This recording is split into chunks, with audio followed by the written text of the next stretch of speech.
Ahoj, je 22. prosince a je krásné počasí, protože nejsem v Brně, ale jsem ve Francii. A 22. prosince mají děti vánoční prázdniny a my máme dovolenou. A protože nejsem v Česku, ale teď jsem ve Francii, tak dnes ti chci říct o tom, jaká byla naše cesta do Francie. Mám totiž 2 rodiny a někdy trávíme Štědrý den v české rodině, tedy v mojí rodině, která bydlí v Česku, v severních Čechách, to je severozápad, v severozápadních Čechách, přesněji bydlí v Jirkově.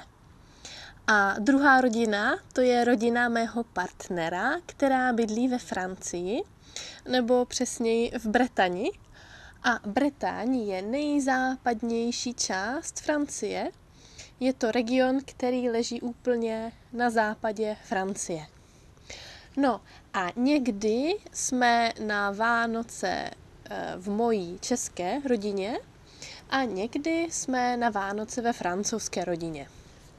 Nicméně letos jsme se rozhodli, že uděláme 2 Vánoce, tedy jedny francouzské Vánoce a jedny české Vánoce. Cesta z Brna do Bretaně je dlouhá. Většinou létáme letadlem z Prahy do Nantes a to trvá 1:40, ale letos jsme jeli autem. Nevím, jestli to byl dobrý nápad, protože cesta je fakt dlouhá. Cesta trvá zhruba 20 hodin a je 1800 kilometrů dlouhá. No a my jsme vyjeli z Brna, jeli jsme do Jirkova, do severozápadních Čech, kde bydlí moji rodiče. A potom včera, v sobotu ráno, jsme vyjeli z Jirkova a jeli jsme do Bretaně. To je 1500 kilometrů a je to zhruba 17 hodin. Takže, jaký byl náš plán? Náš plán byl vyjet v 7 hodin, potom přejet Německo, potom přejet Belgii, potom přejet Francii a přijet do Bretaně mezi 23:00 a 2 hodiny v noci. A jaká byla realita? Realita byla docela podobná, naštěstí, protože vyjeli jsme v 7:30, přejeli jsme Německo, přejeli jsme Belgii, přejeli jsme Francii a přijeli jsme do Bretaně o půlnoci. Takže cesta plus všechny pauzy trvala skoro 17 hodin. To je docela dobrý. No, na cestě jsme neměli skoro žádné problémy. Německo, to je pohoda. Německé dálnice jsou široké, jsou čisté, jsou nové, jsou zadarmo. Můžete jet kolik chcete, protože limit je neomezený.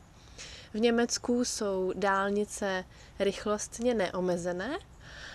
A tím, že jsme jeli přes horní část, nejeli jsme přes Norimberk, nejeli jsme přes Frankfurt, tak nahoře byl docela klid.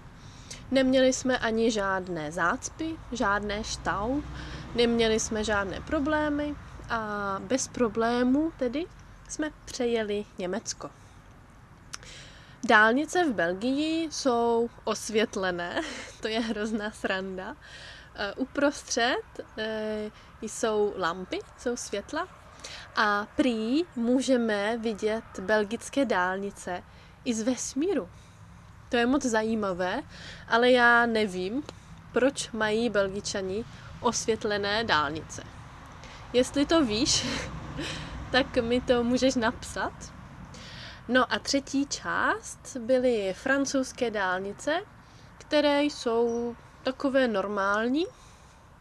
Většinou jsou 2 pruhy a většina je placená. Platí se takzvaný peáž. My jsme platili asi 40 nebo 50 eur za těch 700 kilometrů, které jsme přejeli. No a do Bretaně jsme přijeli o půlnoci, dali jsme si dobré jídlo, skleničku vína a šli jsme spát.